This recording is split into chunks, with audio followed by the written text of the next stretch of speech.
Estevão, Valéria, como é que é trabalhar um tema desse? A gente está falando de crença, de religião e tem muito a divisão do que é real ou não, existe vida após a morte ou não. Você já fez uma reportagem dessa? Não, acho que não. É triste, né? Nunca fiz. É triste. Difícil. As equipes do Profissão Repórter encontraram histórias de dor e sofrimento. Em comum, pessoas que compartilham uma esperança no trabalho espiritual dos médiuns. Penso nos nossos queridos Lucas, Ian, Maria e Ana. As cartas psicografadas. Eu quero meu filho de volta. É como se a gente estivesse no meio do oceano, afundando, e essas cartas são pequenas boias que jogam pra gente.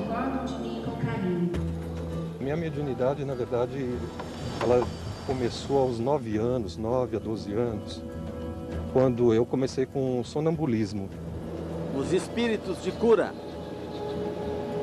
Eu tenho medo de voltar ao tumor. Não fique pensando nessas coisas. A cidade transformada por um médium internacionalmente famoso.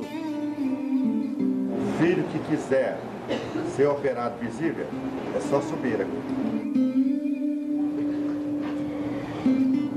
Uau! É uma tesoura. Sim, dentro do nariz da pessoa. Mas a deve doer sensação muito. que você tem é que não dói nada vendo a imagem. Você vai fazer umas 5 perguntas, você vai. Não mais que isso. Os bastidores da notícia, os desafios da reportagem. Agora no Profissão Repórter.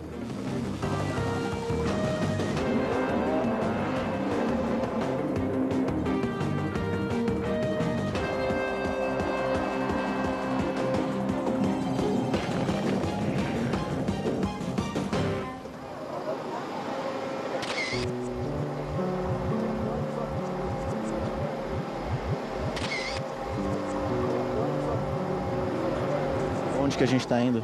Nós estamos indo para Lorena, na casa do médium que faz psicografia, né? A senhora organiza essas caravanas há quanto tempo? Organizo há 5 anos. Foi quando meu filho deixou a matéria e foi para o mundo espiritual. O meu filho se enforcou. Lorena fica entre o Rio de Janeiro e São Paulo. É uma viagem de 3 horas. E aí a gente queria entender o que vocês buscam, né? Por que vocês saem, atravessam o estado em busca de uma carta? Perdi um filho, né?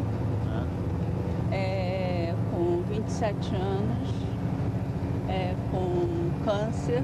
Quantas cartas a senhora já recebeu dele? Mais de 13. Eu não sei o que eu sentiria se eu voltasse para casa sem nenhuma carta. Eu penso muito um dia encontrar com ele.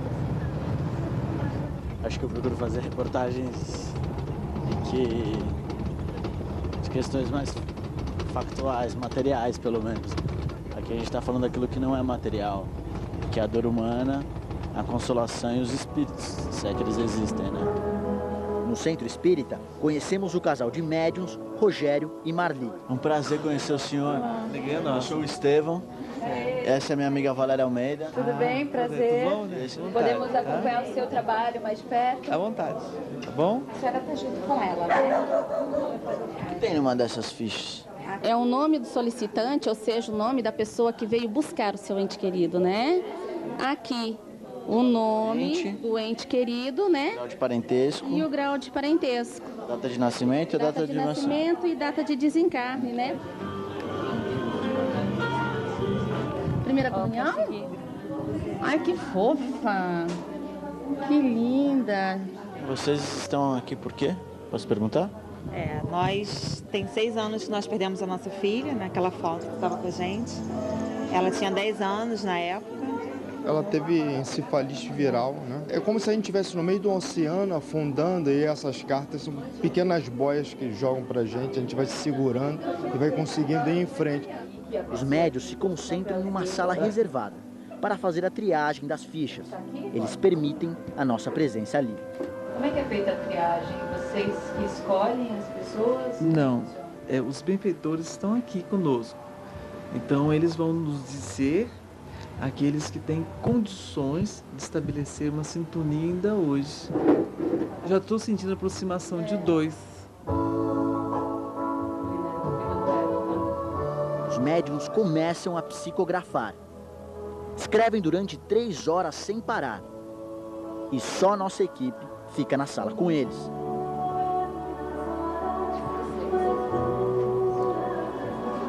Os médiuns estão indo agora à mesa fazer a psicografia em público.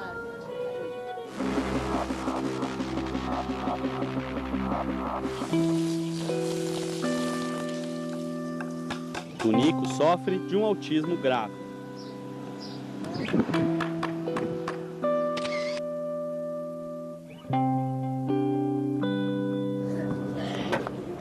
Deixa eu pegar minha bolsa, Tom. Nossa, que menino forte. Ele já fazia esse tipo de coisa? Imagina, a gente chegou a fazer teste de surdez nele. O que a gente falava era como se falasse com a parede. Ele não falava. Esse mãe que ele falou agora? Não. E isso pra você deve ser uma coisa emocionante. Muito legal. Tanto é que no dia eu olhei pra minha mãe e falei, mãe, você tem certeza? Eu ouvi também. E depois disso foi fralda, que ele largou. A capacidade dele de prestar atenção nas coisas melhorou muito. Cada vez que eu saio daqui é sutil. Não vou dizer pra você, agora curou. Não, é um processo. Alguma coisa eu acredito que tenha acontecido de tratamento pra ele. São 7 horas da manhã de uma quarta-feira. E as primeiras pessoas que vêm buscar ajuda já estão chegando. De todos os lugares do mundo e vestidos de branco, centenas de pessoas chegam semanalmente a Abadiânia, no interior de Goiás.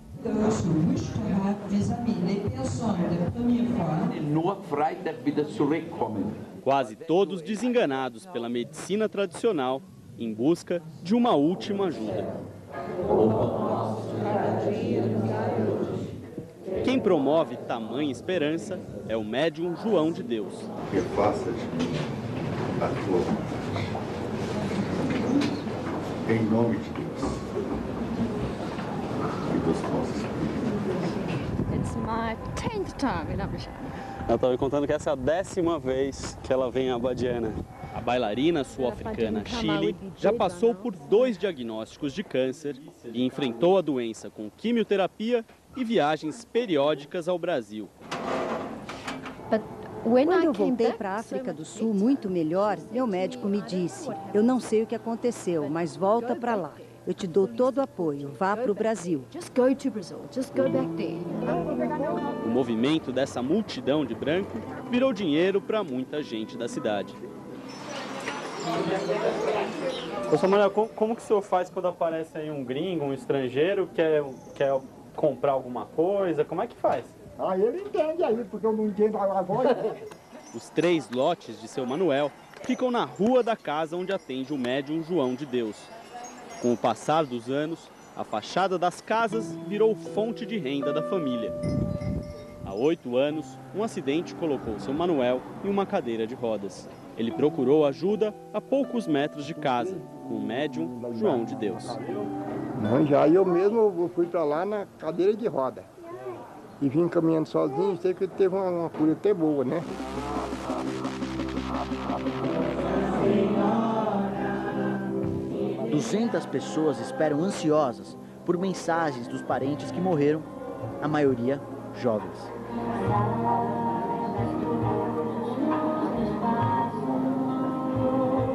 Eles acabaram agora de psicografar e vão começar a ler as cartas. Eles avisam, estou agora com o espírito da menina? Não. Não. E essa carta como é que é? Ele vai escutando, ele diz que vai escutando. E depois como é que ele diz essa carta ele da não Maria diz, do ele João? começa a ler e as famílias é que identificam quem Você são vai os ver seus como é entes. que funciona. Você vai ver. Agora. Carol, minha irmãzinha amada, olha lá, hein? Nada de desistir ou pensar em cansaço ou desânimo quanto ao vestibular. Eu já sei que vou ter uma irmã médica. Esse é o seu sonho e você vai realizar, minha irmã. No meio do público, outra mensagem é reconhecida. É seu filho, mãe. A saudade é nosso ponto de encontro. Precisamos de entendimento e ação. Penso nos nossos queridos Lucas, Ian, Maria Rita, Iana, Tia Walterina e todos que me recordam com saudades. Nosso querido tio Sebastião, 10 tiros, 10 botões de rosa. Essa mãe perdeu um filho assassinado com 10 tiros. Ele era policial. Frente de dores e sofrimentos, e como você sente?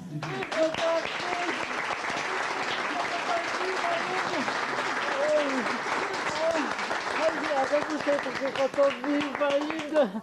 Eu quero meu filho de volta. Não faço. Busque ele no trabalho, caridade aos irmãos. Ele vai estar pertinho. Rogério, E tá. conta comigo. Obrigado, meu irmão. Jesus abençoe. Você está deixando, né? Ela está passando muito mal, está muito abalada. Os assessores do médium não podem ter feito uma entrevista com essa mãe antes da sessão? Eu perguntei isso. E aí? Não, isso não aconteceu segundo ela. A minha mediunidade, na verdade, ela começou aos 9 anos, 9 a 12 anos, quando eu comecei com sonambulismo. Depois eu tive algumas vidências, né? E depois a incorporação. Na doutrina espírita, eles dizem que os mentores são aqueles espíritos de luz, que vêm para fazer com que a pessoa que incorpora evolua espiritualmente. O primeiro contato do Edson com o mentor, o espírito que ele diz incorporar, foi no consultório de dentista. Enquanto eu atuava, né, no paciente, eu vi a presença dos médicos atuando também no meu paciente, né? Que médicos? Olha, até aí eu não conhecia, né? Depois que eu vi saber que é a equipe de Dr. Hans, né? Dr. Hans é a esperança de cura para centenas de pessoas que visitam esse centro espírita em São Caetano do Sul, na Grande São Paulo. Já tem muita gente aqui dentro, mas a fila ela não para de crescer. Tive um câncer, ficou meio assim com o médico, mas o Dr. Hans me deixou de pé, ó, tô aqui. Nossa bandeira de luz. Essa cirurgia não tem corte físico, porém, o mentor utiliza um instrumento, que é um cabo de bisturi e uma pinça. Mas, na verdade, ele fala que não teria necessidade de utilizar esse instrumento, entendeu? Mas só utiliza porque, senão, o assistido não sente o local na região e ele acredita de que não foi feita a cirurgia, entendeu? Então só é mais simbólico. Simbólico. Na verdade, ele poderia atuar só com as mãos. Apesar de fazer cirurgia espiritual, ele diz que não substitui o atendimento médico. Da cirurgia convencional. Isso. Boa tarde a todos. Eu sei como estão, hein?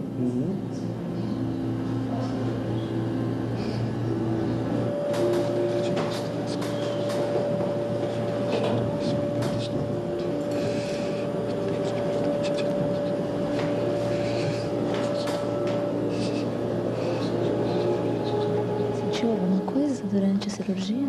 Não, é mais a emoção mesmo. O que trouxe a senhora aqui? A fé. A fé. Deixa ela abrir os olhos, porque eu também não quero atrapalhar. Eu já fiz uma cirurgia na cabeça, eu tive um tumor, já deu benigno, mas eu continuo fazendo a cirurgia. Sandra é operada pelo Dr. Hans há 4 anos. Eu tenho medo de voltar ao tumor. Esse não fique pensando nessas coisas, coloque em ação esse o amor, viu? Esse não só esse da boca para fora. O médium não cobra pelas cirurgias espirituais. O centro é mantido com doações e com a venda de lanches feitos pela mãe dele. O pai ajuda no caixa. Alguém tinha que ajudar, tinha que arregaçar as mangas e trabalhar. O que o senhor pode nos dizer em relação à sua vida passada? Esse não gostaria de falar, essa vida passada, hein? Esse para quê? Esse ajudaria? Esse não contribuiria com nada? Esse o que importa, esse é o presente, aquilo que estamos realizando, e esse compreende? Depois de atender cerca de 200 pessoas, o médium volta a ser apenas Edson. Bebendo muita água. Você perde totalmente a consciência ou você se lembra? por exemplo, das nossas conversas? Eu não sou médium inconsciente, eu sou a maioria das vezes consciente ou semiconsciente, tem hora que eu sumo um pouquinho, volto. E como é que ele decide se transformar novamente? Ele diz que é o momento em que ele está disposto e o espírito ao mesmo tempo também está disposto. O Dr. Hans me deixa bem assim tranquilo, porque eu acredito que eu tenho assim muita afinidade com ele. E ele conhece, na verdade, o que habita dentro de mim. Aí, eu fiquei pensando, poxa, existem vários médiuns que incorporam, que dizem incorporar o espírito de Hans. Será que é o mesmo espírito? Então eu parti para uma investigação. Sim. E acabei encontrando aí outros médiuns que também incorporam o espírito de Hans.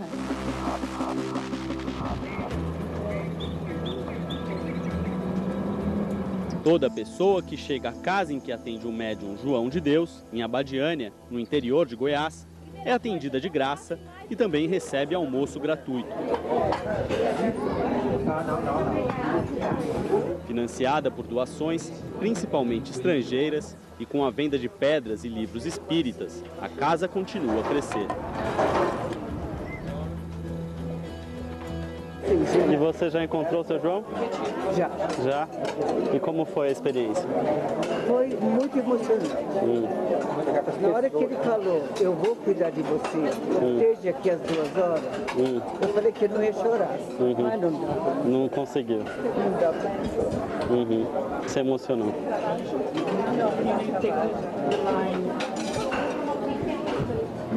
João de Deus atende dentro de uma sala que não temos acesso, mas em algumas ocasiões aparece nesse palco para fazer intervenções visíveis.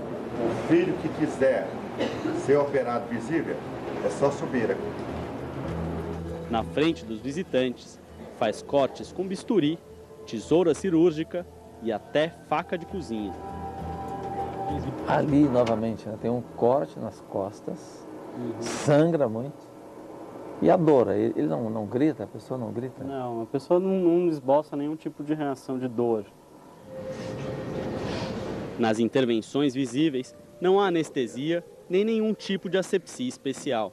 Os cortes não parecem profundos e são fechados pelo próprio João de Deus. Tem um médico para olhar? Aqui sendo aberto. Transmite para os filhos o que você viu. É uma médica. Pode carregar. Ele não dá conta de andar. Está feita essa intervenção. Ela viu que a entidade removeu alguma coisa dos olhos dessa pessoa. O que acontece é que a gente não tem acesso à sala de recuperação e às pessoas que foram operadas. Eles não nos permitiram gravar com essas... É fundamental, né? Fundamental. Seria? Pode carregar. Essa sala, teoricamente, essa pessoa passa 3 dias. Ali? Internado? Internado. Numa área que eles dizem que se você entra com a câmera nessa sala, é tanta energia que queima a câmera, segundo eles. Entendeu? Não sei se isso de fato ocorre. Tá. Mas é importante essa informação. Mas a maioria das operações é feita apenas com o toque da mão. Deixa eu receber toda a energia.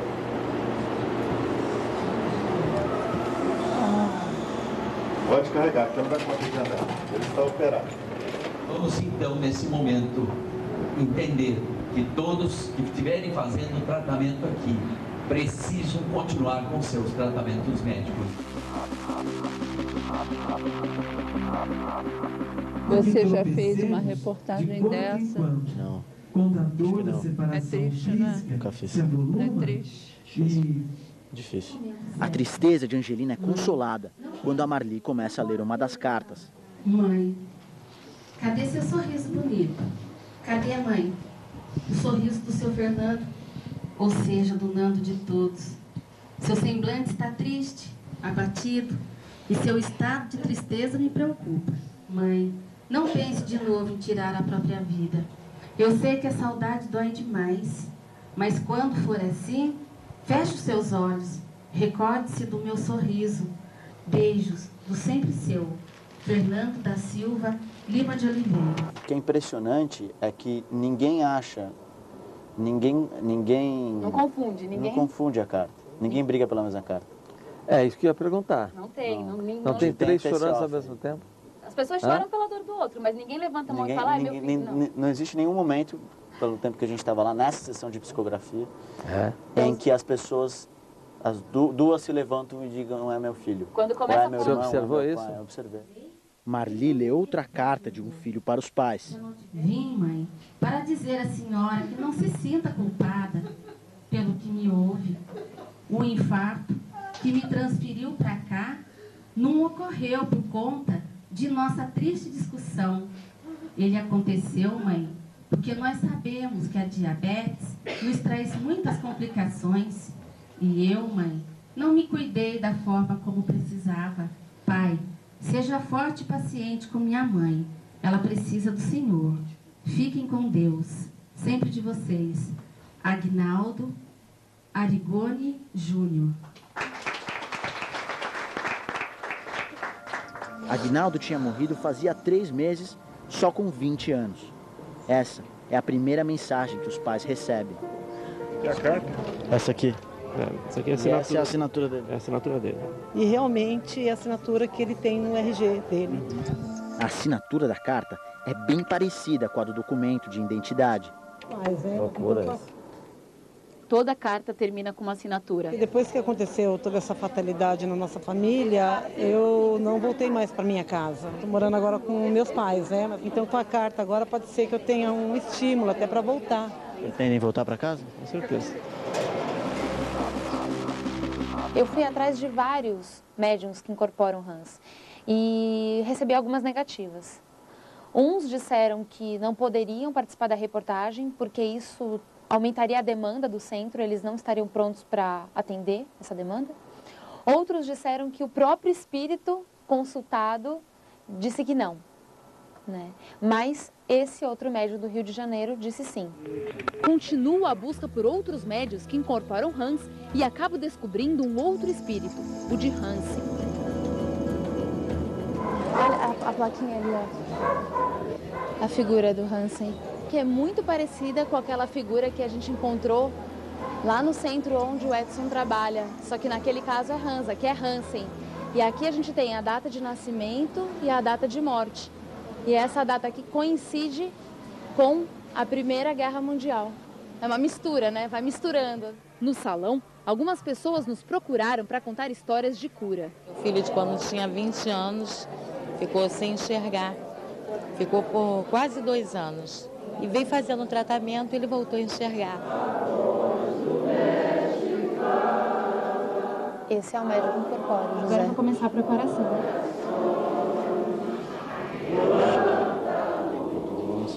Os cristais, temos alguns quadros, né? Tem ali o Chico Xavier, né? A imagem de Nossa Senhora Aparecida.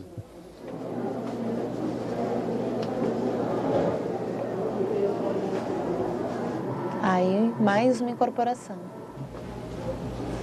Bom dia, Bom dia, doutor. O que é isso? Esse é o pessoal da TV que vieram filmar. TV? É, televisão, para o senhor. Televisão? É, eles estão pedindo permissão. Imagens? Isso. Brasileiros? Sim. Não são americanos? Não. Espiões? Não, não são, é aquele alemão, né? Não, doutor. Não são subversivos? Não, doutor. Qual é o seu nome? Eliane. O meu é Hansen. Dr. Hansen, eu conheci alguns médiums brasileiros que incorporam o espírito de Hans. Hansen. É a mesma? É o mesmo espírito? Hans e Hansen é o mesmo? Filho, no Brasil eu estou em 3 lugares. Rio de Janeiro, Uberlândia. O que falou? Não é Maranhão, lá de cima? Maranhão. É um nome desse atrapalhamos, assim. Outros se dizem estar comigo. Não. Eu vou mostrar para o senhor a foto. Foto. É uma pintura de Hans. Ele é esse. Isso. É muito parecido, não? Ele está ali. É o mesmo? Não é meu rosto, não, filha. Às vezes confundem Hansen com Reins. Reins, Hansen. Jesus é único. Deus é único. Dá meu faca, meu tesouro. Tá chegando. Está demorando primeiro? Por quê? Traga o filho para ir. Esta senhora praticamente não andava. Cabeça de fêmur, direita e esquerda, artérias femorais. Dr. Hansen, qual foi a circunstância da sua morte? A minha morte, eu prefiro não comentar. Foi muito desagradável. Mas foi em qual guerra? A primeira ou a segunda? Na Segunda Guerra.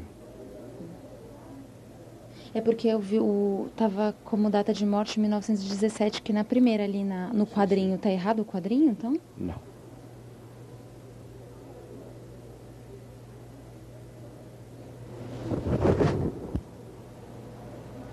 Às vezes mudam muitas coisas.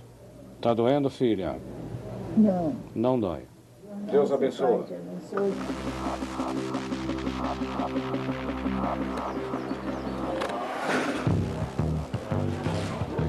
É difícil registrar essa negociação porque tudo é sob consulta e eles não permitem que seja gravado. É uma produção bem delicada. Para gravar uma entrevista com o médium João de Deus, é preciso seguir algumas regras.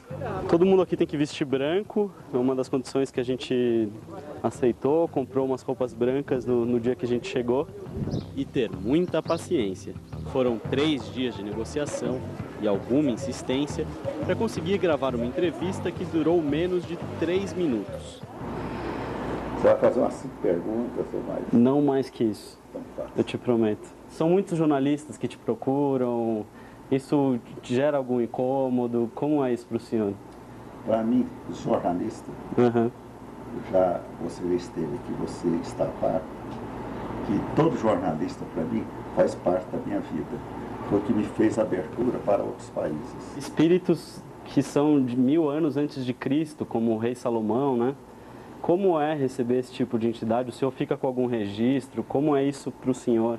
Eu sou inconsciente, eu faço é dormir. Não fica nada de registro. Entendi. O senhor me contaria um pouquinho, muito brevemente, a sua história, assim, de onde o senhor veio?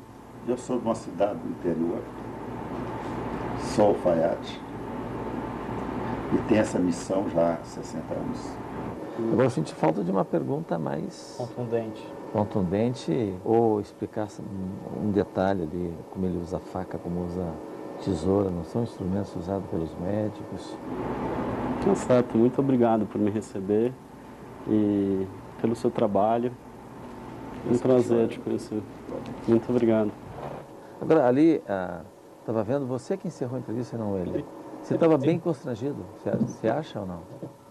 Eu estava. Teve uma outra coisa que eu acho que também não entra na edição, mas ele veio com uma conversa anterior a isso que meu pai estava com problema e que... Essa questão do meu pai me pegou um pouco, sim, mas depois foi explicada que meu pai estava num período de muito trabalho, era estresse e tal, enfim, segundo ele. E de fato meu pai estava num período... Segundo o João? Segundo o próprio João. Mas isso te abalou? Lógico.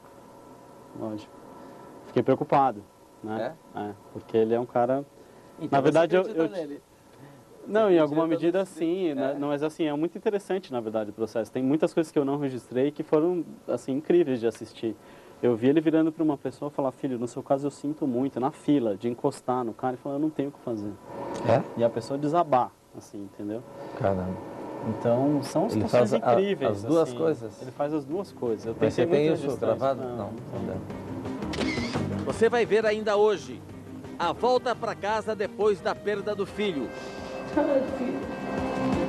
Os cientistas que estudaram a veracidade das cartas psicografadas. O que vocês concluíram nessa pesquisa, precisamente?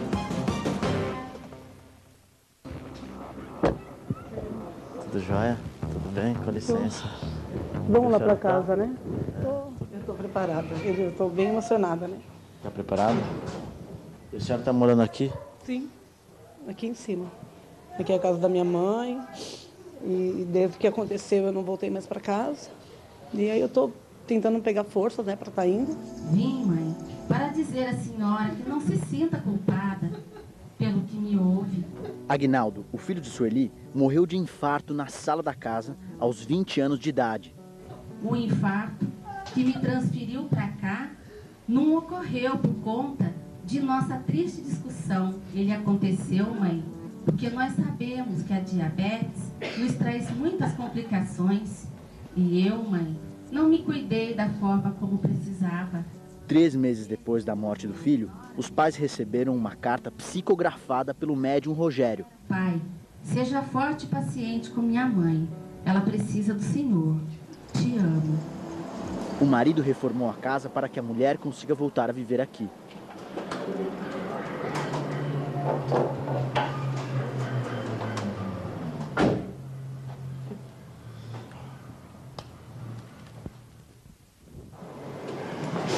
Ai, filho. Saudade. Tá diferente. Eu vou voltar sim pra casa. Eu vou voltar e aprender a conviver sem o Júlio. Tô na saudade. É o que todo mundo fala, né? Chorar. Não de tristeza. Não mais. Mas agora eu choro de saudade. É muito emocionante. De lembrar da vida que a gente teve, das alegrias que a gente teve muito aqui dentro. E agora essa alegria vai ter que manter, mas sem a presença do Júnior. Que ele era muito marcante, né? Ele chegava chegando, né, filho? Tá bem bonito. Deu trabalho. Tá dando trabalho, mas se Deus quiser vai estar tudo certo aí. Vem. Aqui é o quarto dele. Pra casa. Vou voltar, filho, por você. Eu vou voltar. Não, eu acho que essa é uma vitória nossa. Mais uma vitória, né? Minha, da minha filha, muito, né? Não pelo local onde eu estava, né? Mas a gente é nossa casa, então nada melhor do que o nosso lar, né?